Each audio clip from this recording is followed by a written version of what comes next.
গোলকগঞ্জৰ এটা চৰাচৰ পথে চলাচলা খুৱাইছে গয়া ৰাইজক। ৰাস্তাত ধান ৰুই বিধায়ক আব্দুছ সুবাহান চৰকাৰ মুৰ্দাবাদ ধ্বনি দি প্ৰতিবাদ সাব্যস্ত কৰিলে ৰাইজে। গোলকগঞ্জ বিধানসভা সমষ্টিৰ অন্তৰ্গত শিঙিমাৰী গাঁৱত এটা চৰাচৰ পথে চলাচলা খুৱাইছে গয়া ৰাইজক। প্ৰায় 6খনকৈ গাঁৱৰ ৰাইজে এই ৰাস্তাৰে বহু বছৰ ধৰি যাতায়াত কৰি আছে। স্থানীয় বিধায়কক বাৰে বাৰে নিবেদন কৰাৰ পিছতো কোনো ধৰণৰ গুৰুত্ব প্ৰদান নকৰাৰ ফলত উপায়ন্তৰ হৈ ৰাস্তাত কঠীয়া ৰুই প্ৰতিবাদ সাব্যস্ত কৰিবলগীয়া হৈছে ৰাইজে। স্থানীয় বিধায়কে বহুবাৰ আশ্বাস দিছে যদিও আজিলৈকে পথছোৱা মেৰামতি কৰিব পৰা নাই। ফলত আব্দুছ সুবাহান আলী চৰকাৰ মুৰ্দাবাদ স্থানীয় বিধায়ক হাই ধ্বনি দি প্ৰতিবাদ সাব্যস্ত কৰে। আগমনীৰ প্ৰাণুৰ মহম্মদৰ report, north east frontier news.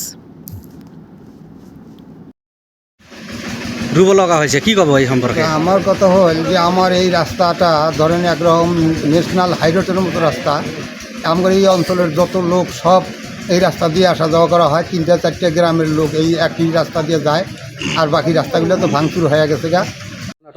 আজিৰ ঘটনা এয়া হল আমাৰ গোলকগঞ্জ সমষ্টিৰ অন্তৰ্গত আমাৰ আগমনী বিধানসভা গোলকগঞ্জ বিধানসভাৰ এলেকা শিঙিমাৰী অঞ্চল সুবাহানৰ ঘৰৰ ওচৰৰ ৰাস্তা এই অৱস্থা।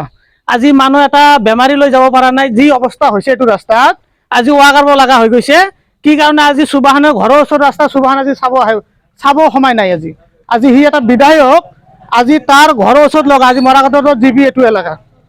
আজি শিঙিমাৰী মেইন ৰাস্তা হয় এইটো। আমাৰ অনবৰত মানুহ আপ ডাউন কৰে, বাইক চাইক অহা যোৱা কৰি আহিব পৰা নাই। ইমান টোটো চটো আজি ডেলিভাৰী মানুহবোৰ যায়, ডেলিভাৰী এটা লৈ যাব পৰা নাই। এই ৰাস্তাত যে আজি সুবাহানে 10,000 টকা দি আজি এটা যে ৰাস্তাত কিবা এটা পেলাবৰ কাৰণে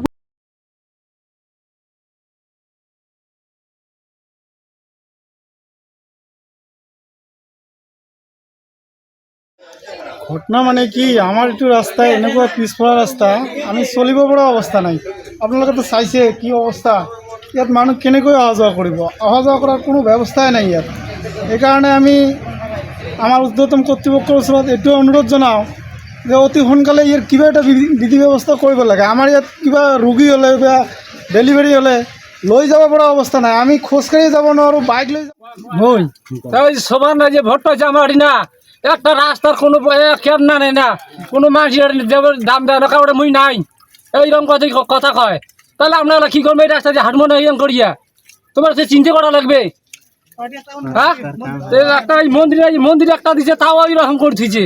তাহলে কোনটা করবে? মন্দিরে আগলে রাস্তা মানুষ যদি যাবার না ভাই, অ্যাক্সিডেন্ট হওয়ার দিচ্ছে, কারণ যদি কোনো না হয়, তাহলে আমরা কি করবো? না মানুষ না যাবার না ভাই, টোটো দিয়ে সে কালকে পড়িয়েছে, তাহলে মানুষগুলো কি করবে? না হ্যাঁ, সমান একটাই আমলে হয়েছে, এই মরা করা ধরে তা কিছুই করি পাওয়ার ধরে নাই।